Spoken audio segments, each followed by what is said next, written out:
안녕하세요. 제이조 경영연구소의 제이입니다. 오늘은 걱정의 90%를 없앨 수 있는 7가지 실천법에 대해서 알아보도록 하겠습니다. 오늘 참고한 책은 데일 카네기의 자기관리론입니다. 이 책의 앞부분에서는 이런 설명이 있습니다. 오랜 세월 거치며 효과가 검증된 방법을 모두 모아두었다. 그러다 보니 새로운 것이 없다. 우리는 이미 알 만큼 안다. 문제는 무지가 아니라 아는 대로 실천하지 않는 것이다. 저도 사실 이 책을 보면서 대부분의 내용들을 다 알고 있고, 또 심지어 제가 실제로 사용하고 있는 방법들도 많이 있었습니다. 하지만 이 책을 읽으면서 조금 더 제게 설득력 있게 다가온 부분들이 많았고, 또 한 번 검증할 수 있는 내용들이 많아서 이것이 또 실천으로 이어지기까지 해서, 이 부분에 대해서 잘 모르시는 분들이라면 새롭게 받아들이시고, 아시는 분이라도 한 번 더 상기하면서 실천을 할 수 있는, 조금 더 잘 실천할 수 있기를 바라면서 시작하겠습니다. 먼저 오늘도 결론부터 말씀드리면서 시작하겠습니다. 걱정이 많을 때, 불안할 때, 신경이 곤두설 때, 우울할 때, 패배감이 들 때, 이 7가지 방법을 순서대로 한번 해보시길 바랍니다. 첫 번째, 눈을 감고 호흡을 최대한 깊게 내쉬는 것을 최대한 오래 반복한다. 두 번째, 지금 느끼는 감정이 무엇인지 정확히 구분하고 신체 중 불편한 곳이 어디인지 찾는다. 세 번째, 왜 그런 감정을 느끼는지 정확하게 파악한다. 네 번째, 문제의 원인을 파악하고 분석한다. 다섯 번째, 해결책을 만들어 실행하고 일단 하기로 결정했다면 그 결과에 대한 생각을 하지 않는다. 여섯 번째, 해결할 수 없는 일이라면 받아들이고 그 안에서 개선점을 찾는다. 일곱 번째, 육체적, 정신적으로 바쁘게 산다. 자, 이제 바로 하나하나 조금 더 자세하게 알아보도록 하겠습니다. 첫 번째, 눈을 감고 호흡을 최대한 깊게 내쉬는 것을 최대한 오래 반복한다. 사실 이는 명상에 가까운 건데요.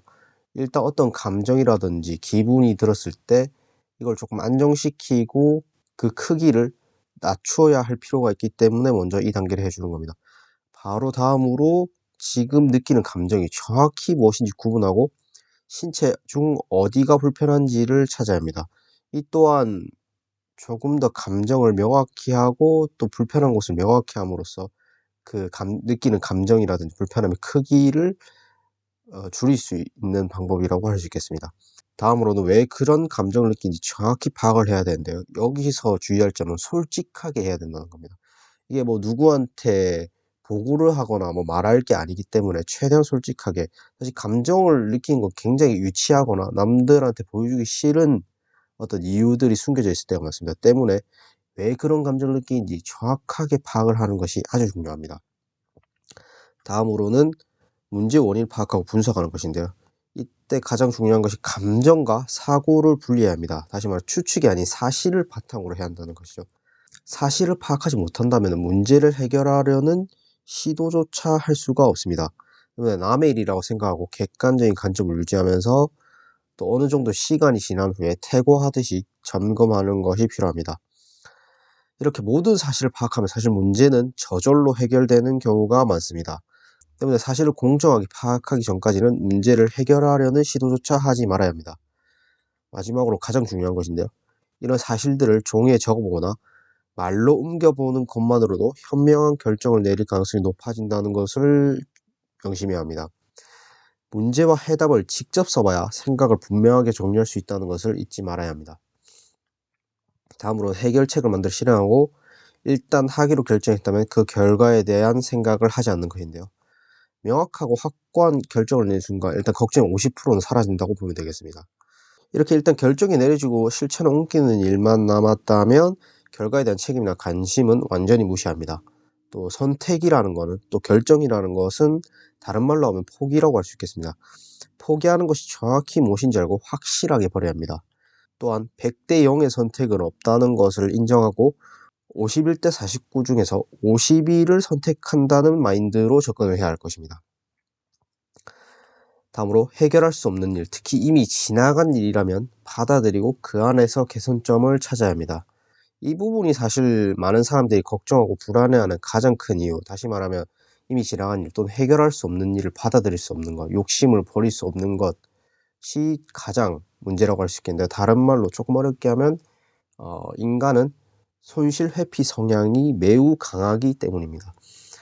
때문에 이 부분에서 조금 더 깊고 자세하게 다뤄보도록 하겠습니다. 먼저 이미 일어난 일을 받아들이는 것이 불행을 극복하는 첫 단계라는 것을 알아야 합니다. 때문에 최악의 상황을 상상하고 받아들여야 합니다.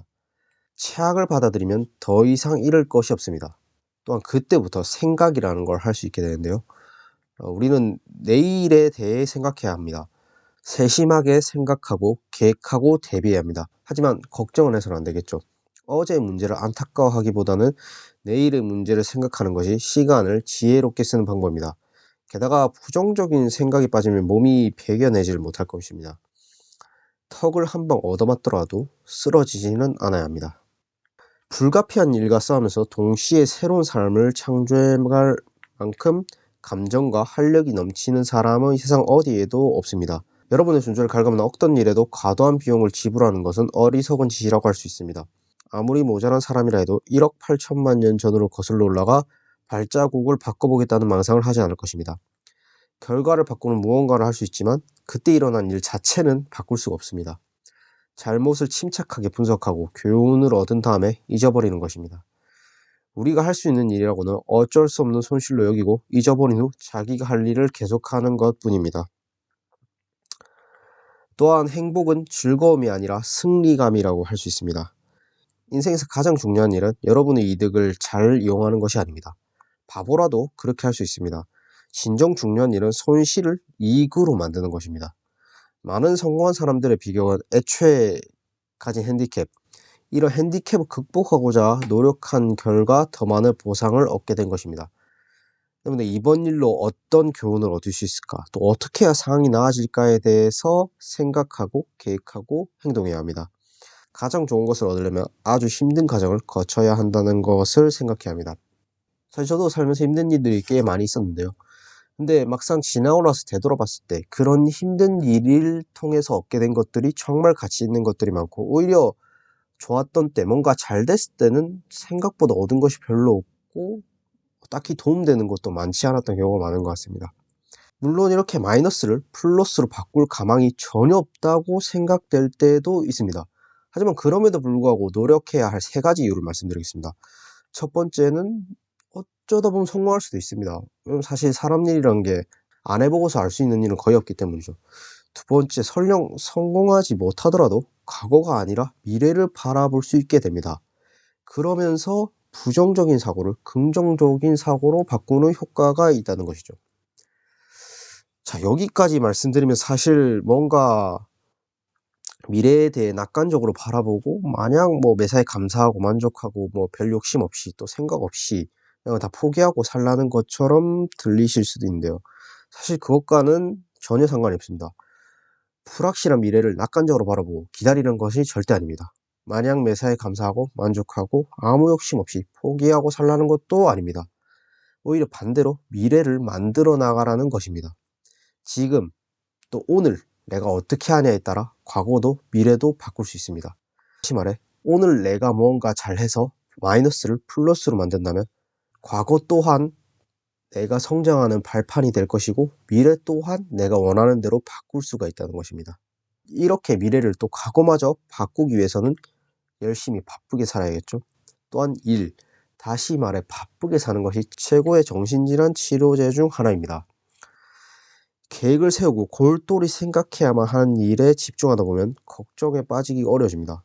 바쁘게 살고 활력을 주는 활동에도 적극적으로 참여합니다. 이러면은 걱정할 시간이 없게 되는 거죠. 단 집안일이나 다른 기타 잡무같이 머리를 쓰지 않고 기계적으로 할 수 있는 일은 피하는 게 좋습니다. 정신적, 육체적으로 바쁘게 만들어줄 일이 필요하기 때문이죠. 인간이 비참해지는 가장 좋은 비결은 자신이 행복한지 아닌지에 대해 고민할 여유를 갖는 것입니다. 물론 이렇게 열심히 바쁘게 살라고 해서 아무렇게나 아무거나 한꺼번에 막 다 하려고 해서는 안 될 것입니다. 한 번에 하나씩 천천히 고르게 처리하지 않으면 우리의 육체나 정신은 망가지기 마련입니다. 우리의 몸과 마음은 모래시계와 같습니다. 좁은 관으로 더 많은 모래알을 통과시키지 않는다면 결국 모래시계는 망가뜨려지고 맙니다. 오늘의 영상은 여기까지인데요. 사실 저도 많지 않은 나이지만 최근 몇 년간 참 힘들고 어려운 일들을 많이 겪었던 것 같습니다. 뭐 다른 분들이 보시기에는 그게 무슨 일이냐고 말씀을 하실 수도 있지만, 실제로 제가 겪은 일들 중에는 드라마의 소재로 나올 법한 일도 있었고, 또 실제로 기사로 내어졌던 일도 있었고, 뭐 그 중간중간 교통사고라든지 또 질병을 얻어서 약을 한 달 이상씩 복용하게 된다든지 하는 그런 것들이 아주 한 1, 2년 정도 만에 겹쳐서 저한테 다가오기도 했었는데요. 그러면서 저도 스스로 나름대로 이를 극복하고 이겨낼 수 있는 방법들을 터득했고, 또 이 책에서 다시 한 번 더 그걸 확인하다 보니까 조금 더 제게 설득력 있게 다가갔고, 좀 더 실천지향적으로 다가와서 좀 더 멘탈 관리를 잘할 수 있게 되는 계기가 되었던 것 같습니다. 때문에 여러분들도 제 영상을 보시고 어느 정도 공감이 가거나 도움이 되었던 부분들이 있다면 꼭 이 데일 카네기의 자기관리론을 사서 읽어보시는 것을 추천드립니다. 영상 끝까지 시청해 주셔서 감사합니다.